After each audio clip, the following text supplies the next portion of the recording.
जय हिंद, वंदे मातरम।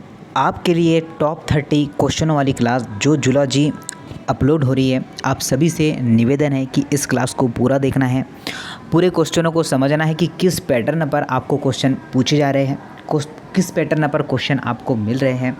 और आप सभी साथी, ठीक है बच्चा, आप सभी साथी इन्हें जो है क्या कर सकते हैं, आपको इन्हें जो है समझना है, सीखना है और लास्ट में बताना है कि आपने कितने मार्क्स को अचीव किया है, ताकि मुझे भी ऐसा पता चल सके कि आपकी तैयारी किस तरीके से और कितना आपको डेली क्लास लेने पर इम्प्रूवमेंट मिल पा रहा है। तो चलिए आइए इस सेशन को स्टार्ट करते हैं, इन चीज़ों को समझते हैं, सीखते हैं। और चीज़ें पसंद आई तो चीज़ों को लाइक करना है और अपने दोस्तों के साथ शेयर करना है, ठीक है। चलिए, क्या यही से हो गए सारे सिलेक्शन? ये लाइन मैंने क्यों लिखा है, क्योंकि आपको इतनी सारी क्लासेस मिल चुके हैं ना, ऑलमोस्ट 2000 से ऊपर वीडियोस आपको ओनली और ओनली नर्सिंग एग्ज़ाम से रिलेटेड पूछा गया है। आप जो है आज से भी पूरे अगर एक दिन में 10 भी वीडियो देखेंगे गाइस, तो आप अंदाज़ा लगा लीजिए कि आप 10 दिन में चलिए कितने वीडियो देख डालेंगे और उनमें आपको इतना सारा कंटेंट मिल जाएगा कि आपको कहीं भटकने की आवश्यकता नहीं मिलेगी, क्योंकि अब आपको रिवाइज़ करने की आवश्यकता है। चलिए आते हैं, देखते हैं पहला क्वेश्चन क्या है।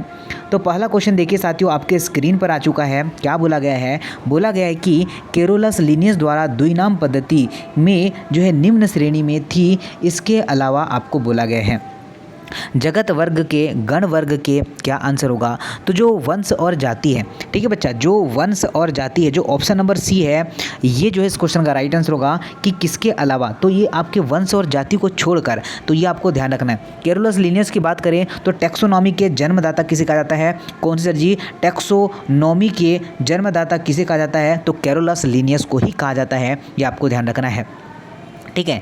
चलिए आगे आते हैं। अगर आपसे बोला जाए कि लिनियस ने एक बुक लिखा था सिस्टमा नेचुरल, इस बुक का नाम क्या होता है? तो इस बुक का नाम है आपका सिस्टमा नेचुरल, तो ये आपको ध्यान रखना है। चलिए चीज़ों को समझते हैं, चीज़ों को सीखते हैं सर जी, आगे बढ़ते हैं। देखिएगा क्या बोला गया है। बोला गया है कि सभी कार्टेक्स, क्या बोला है? सभी कार्टेक्स में किसी न किसी अवस्था में पाया जाता है। ग्रसनी, गिल दायरे या फिर आपका केसेरुक दंड या फिर होगा पंचांगुल का जो है पादप की 2 जड़ें या फिर एक गतिशील जो है आपका निचला जबड़ा। अब क्या आंसर होगा? तो आपका ग्रसनी गिल दायरे। क्या आप सभी लोगों ने यही आंसर लगा पाया क्या साथियों? अगर आप सभी लोगों ने आंसर लगाया ए तो बिल्कुल सही है।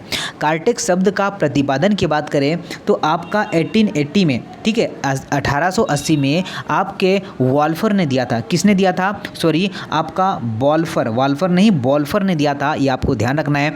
कार्टेक्स संघ जंतुओं में जीवन भर में क्या करते हैं? यह जीवन के किसी न किसी अवस्था में शरीर को क्या करते हैं? यह सहारा देने में क्या करते हैं? या लंबी या लचीली, ये सब को क्या करते हैं? एक दृढ़ता प्रदान करते हैं, ये आपको ध्यान रखना है। मतलब अगर आपने ग्रसनी गिल्स का दायरा आंसर लगाया है तो डेफिनेटली हम लोग चीज़ों को सीख पाए हैं और समझ पाए। चलिए आगे आइए, देखिए नेक्स्ट क्वेश्चन क्या बोला गया है। क्वेश्चन आपसे बोला गया है कि केचुए में निम्न में से कौन सा नेफ्रिडिया आंतवृक्कीय जो है प्रकार के होते हैं? क्या आंसर होगा आपका? यह आपको कमेंट्स बॉक्स में बताना है। चलिए बताइए ज़रा। तो देखिए साथियों, ध्यान रखना है कि ग्रसनी एक क्या होता है? आपका पट्टीय या फिर आपका होगा पट्टीय त्वचा या फिर आपका त्वचीय योम जो है ग्रसनी, आपका ग्रासनी या केवल त्वचीय होगा, यह आपको बताना है। तो देखिए साथियों, नोट करते हैं, चीज़ों को समझते हैं। ग्रसनी और आपने पट्टीय आंसर लगाया है। क्या आंसर लगाया है? अगर आपने लगा पाया है ऑप्शन नंबर ए होना चाहिए, एक एनिलिडा संघ के सदस्य ये होना चाहिए, ठीक है। अगर आपने ऑप्शन नंबर ए लगाया है तो बिल्कुल सही है। एनिलिडा संघ के सदस्य में उत्सर्जी हेतु नेफ्रिडिया पाया जाता है। किसका? एनिलिडा। तो एनिलिडा संघ आपको ध्यान रखना है, ठीक है। चलिए, और आपको ध्यान भी रखना है कि शरीर में प्रथम 3 खंड को छोड़कर सभी जो है नेफ्रिडिया में पाए जाते हैं। नेफ्रिडिया जो होता है, ठीक है, इसमें वर्गीकरण की स्थिति कायिक आधार की होती है। कैसी होती है सर जी? आपकी कायिक नहीं, कारकीय आधार की होती है। ओके, तो ध्यान रखना है, चीज़ों को सीखना है, बढ़ना है। आगे चलिए बढ़ते हैं। नेक्स्ट क्वेश्चन की बात करें तो क्या बोला गया है, जरा ध्यान देते हैं कि आपका इकाइनोडर्मेटा, क्या बोल रहा है, इकाइनोडर्मेटा जंतुओं का एक समूह है जो कि आपका देहगुहा युक्त जो है आपका श्रृंगी जंतु होते हैं। देहगुहा युक्त जो है आपका अरीय समुद्री होते हैं। देहगुहा युक्त जो है अरीय आपका अलवण जलीय होते हैं और संधिपादीय और समुद्री होते हैं। तो देखिए चीज़ों को समझना है पहले तो कि देहगुहा युक्त जो है अरीय समुद्री होते हैं, मतलब आपका बी आंसर करेक्ट है। क्या आंसर करेक्ट है? अगर देह जो है युक्त अरीय समुद्री हमने आंसर लगाया है तो चीज़ों ने हमने बहुत ही अच्छे से समझ पाया है, सीख पाया है और बी आंसर कर पाया है। बिल्कुल राइट आंसर है ऑप्शन नंबर बी। आगे देखिएगा नेक्स्ट क्वेश्चन क्या है। नेक्स्ट क्वेश्चन आपसे बोला गया है कि इंटर अमीबा हिस्टोलिका अमीबा प्रोटियम्स जो है से अलग अलग है। तो कुटपाद न होने के कारण, या फिर आपका संकुचनशील रसधानी न होने के कारण, या फिर आपका जो है इक्टोप्लाज्म न होने के कारण, या फिर केंद्रक न होने के कारण। साथियों आंसर जो है आपको बताना है, तो नोट करिएगा, चीज़ों को समझना है। अगर आप सभी लोग संकुचन रसधानी न होने का कारण आंसर लगाते हैं तो हमारा बिल्कुल सही आंसर है। ये भी ध्यान रखना कि अमीबा जो होता है प्रोटीन्स में जो है एक संकुचनशील रसधानी पाई जाती है, ये भी हमें ध्यान रखना है। ओके, आगे आते हैं, नोट करते हैं चीज़ों को। क्या बोला गया है कि निम्न में से किस जोड़ी के संरचनाओं को जो है समजात माना जाता है? चमगादड़ व अग्रपाद तथा घोड़ा और जो आपका अगली टांग, या फिर होगा आपका हाइड्रा के स्पर्शक तथा तारामीन की भुजाएं, पक्षी का पंख तथा जो है आपका सलभ का पंख, या फिर आपका टिड्डे का पंख तथा उड़न आपका गिलहरी का पंख। क्या आंसर होने वाला है साथियों आपको बताना है।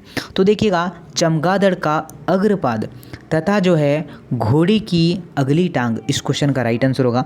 क्या साथियों आपका ए आंसर करेक्ट होगा? क्या बताइएगा, चमगादड़ का अग्रपाद तथा घोड़े की अगली टांग इस क्वेश्चन का राइट आंसर है। आपने बिल्कुल अच्छा तरीके से और बेहतरीन तरीके से इस क्वेश्चन का आंसर कर पाया है।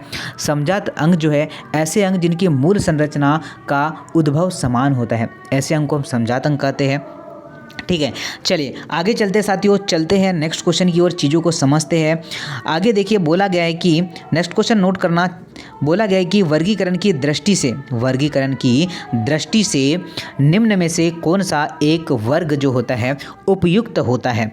तारामीन, आपका जो है असल्क मीन, या फिर आपका विचिगर, या फिर होगा आपका फाइसेलिया और आपका सोलेनम जो है टेरिडो, या फिर होगा तिल्ली, आपका पिस्तू मक्खी, या फीताकृमि, अंकुश जो है कृमि और रेशम कीट। क्या आंसर बन पाएगा?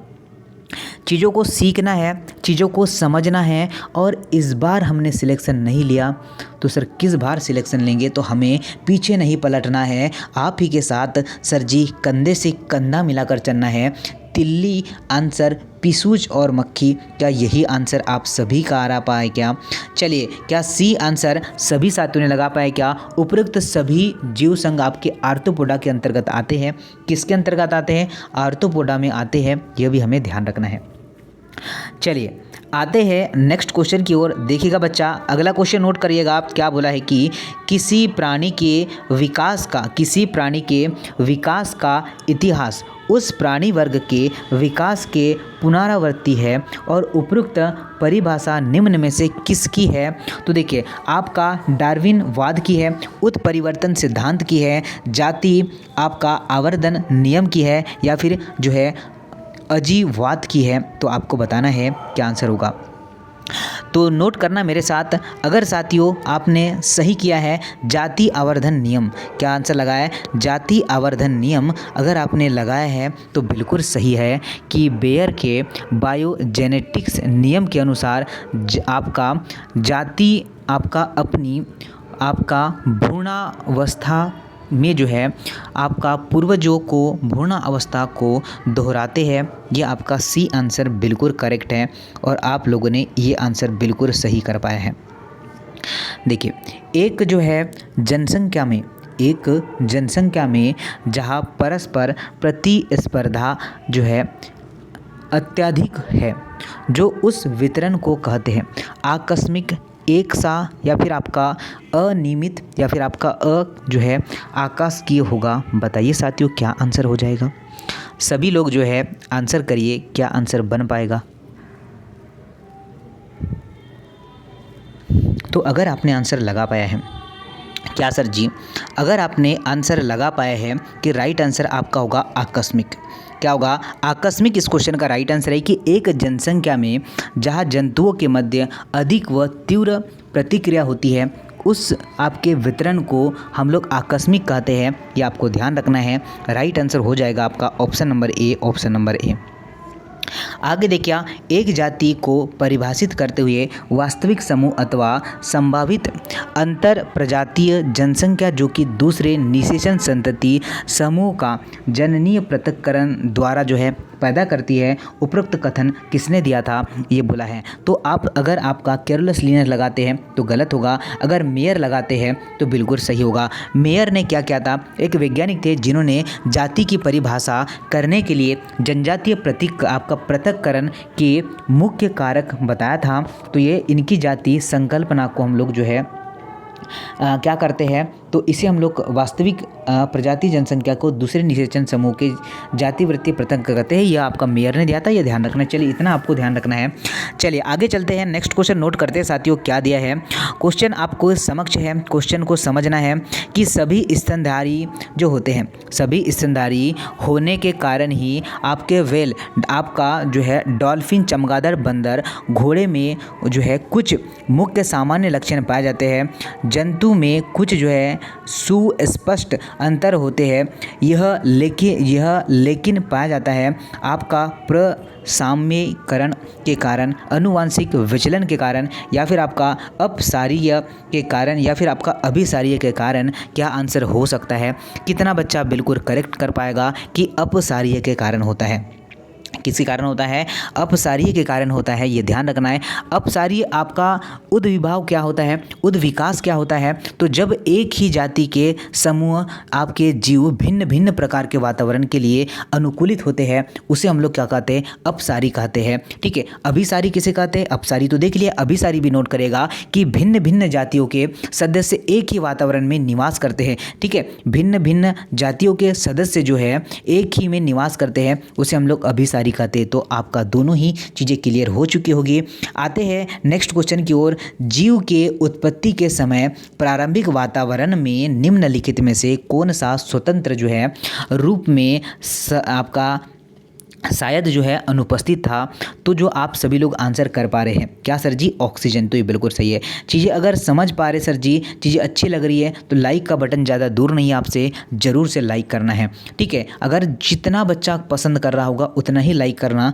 देखिए आगे आते हैं कि जीव की उत्पत्ति के समय प्रारंभिक वातावरण के लिए ऑक्सीजन स्वतंत्र रूप से अनुपस्थित थी और उस समय वातावरण जो है अपचायक था, यह भी आपको ध्यान रखना है। ठीक है, चलिए आगे आते हैं सर, नेक्स्ट क्वेश्चन नोट करते हैं। क्या बोला है कि विकास की प्रारंभिक जो है शक्ति, विकास की प्रारंभिक शक्ति है आपका विविधता, आपका प्राकृतिक वर्ण, आपका अनुकूलन, या फिर आपका जो है स्पर्धा होगा, यह आपको बताना है।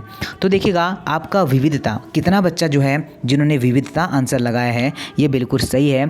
चूँकि आपके वंशनीय या फिर आपका असतत विभिन्नताएं स्थिर व वंशानुगत होती है, और डार्विन ने इसे जो है स्पोर्ट्स कहा है, और जबकि होंगो डी ब्रिज ने उत्परिवर्तन का नाम दिया है। तो राइट आंसर आपका ऑप्शन नंबर ए होगा। ये आपको समझना है, सीखना है। निम्नलिखित में से कौन सा जो है लाख उत्पन्न करने वाला कीट है? लाख उत्पन्न करने वाला कीट है, कौन सा होगा? तो ध्यान रखना कि आपका टेकार्डिया लक्का। ठीक है, तो आपका यही आंसर करेक्ट है। ठीक है बच्चा, लाख उत्पन्न यही करता है, लाख उत्पन्न वर्गीकरण, ध्यान रखना। देखिए चीज़ों को आगे बढ़ाते हैं, नेक्स्ट आपका क्वेश्चन देख लेते हैं।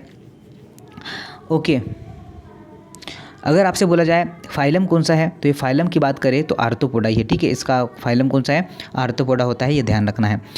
निम्नलिखित में से कैंसर कोशिकाओं के लिए अभिलाक्षणिक गुण है। अनियमित जो है वृद्धि, स्थानीय ऊतकों पर जो है हमला, या फिर शरीर के अन्य अंगों के जो है आपके प्रसार, या फिर उपरोक्त सभी होगा? क्या आप लोग बता पाएंगे? उपरोक्त सभी जिन भी साथियों ने लगा पाया है चीज़ों को हमने सीख लिया है। कैंसर कोशिकाओं के लक्षण आपको बता दूं मैं, ठीक है, कि केंद्रीय अत्यधिक बड़ा होता है। इसका केंद्र कैसा होता है? तो केंद्रक जो है इसका बड़ा होता है, नोट करिएगा, केंद्रक बड़ा होता है। पाली जो होगा, पाली राइबोसोम निर्माण व केंद्रिका बड़ी होती है। गाल्जी का होती है, ठीक है, क्या होती है? गाल्जी काय होती है। चीज़ों को समझना है। माइटोकॉन्ड्रिया फूल जाते हैं, ये सारे इसके लक्षण होते हैं, ये हमें ध्यान रखना है। चीज़ इस बार भाई साहब बहुत ही अच्छे से मार्क्स लाना है हमें। आगे देखिएगा नेक्स्ट क्या बोला गया है, आपसे बोला है कि जो है काला जार बीमारी किसके द्वारा होती है? कौन सी? काला जार। तो लिस्मानिया आपका डोनोवेनी, ठीक है, लिस्मानिया डोनोवेनी क्या इस क्वेश्चन का राइट आंसर बन जाएगा क्या? ऑप्शन नंबर सी इस क्वेश्चन का राइट आंसर है। क्या सभी महानुभाव, सभी बच्चा सीख पाया है क्या?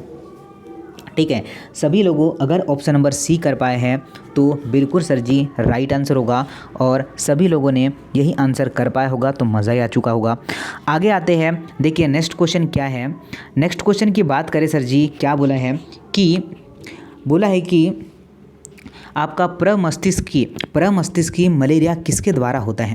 प्लाज्मोडियम आपका वाइवेक्स के द्वारा, प्लाज्मोडियम आपका ओवेल के द्वारा, प्लाज्मोडियम आपका मलेरी के द्वारा, या फिर आपका प्लाज्मोडियम आपका फेल्सीफेराल के द्वारा होता है? क्या आप लोग बता पाएंगे? तो देखिए प्लाज्मोडियम आपका फेल्सीफेरम द्वारा इस क्वेश्चन का राइट आंसर होगा ऑप्शन नंबर डी। चलिए आगे देखिएगा क्या है। आगे बोला है खाद्य जाल मतलब फूड वेब के बारे में बोला है कि आपका जो है लकड़ बग्गे तथा गिद्ध के बारे में बोला है। लकड़ बग्गा और गिद्ध अपमार्जक है, या फिर आपका जो है परभक्षी है, या फिर आपका प्राथमिक उपभोक्ता है, या फिर आपके अपघटक हैं? क्या है? तो अपमार्जक की बात करें इस क्वेश्चन का राइट आंसर होगा, ठीक है। अपमार्जक वे उपभोक्ता होते हैं जो मृत शरीर और आपके पक्षाम्बी में होते हैं, और जैसे कि आपके गिद्ध में होगा, ये आपको ध्यान रखना है। अपघटक की बात करें तो वे जो होते हैं वे पादप और प्राणी जो अपघटक का कार्य करते हैं, उसे जो कौन कौन से होते हैं? जीवाणु और बैक्टीरिया अपघटक होते हैं, ये आपको ध्यान रखना है। दुधवा राष्ट्रीय उद्यान ये पूछ लिया गया है, तो ये यूपी में स्थित है। चलिए आगे आते हैं, निम्नलिखित जो है राष्ट्रीय उद्यान में सिंह का संरक्षण होता है, ये भी एक क्वेश्चन पूछ लिया गया। तो गिरी राष्ट्रीय उद्यान जो कहाँ स्थित है? आपके गुजरात में स्थित है, इस क्वेश्चन का राइट आंसर हो जाएगा।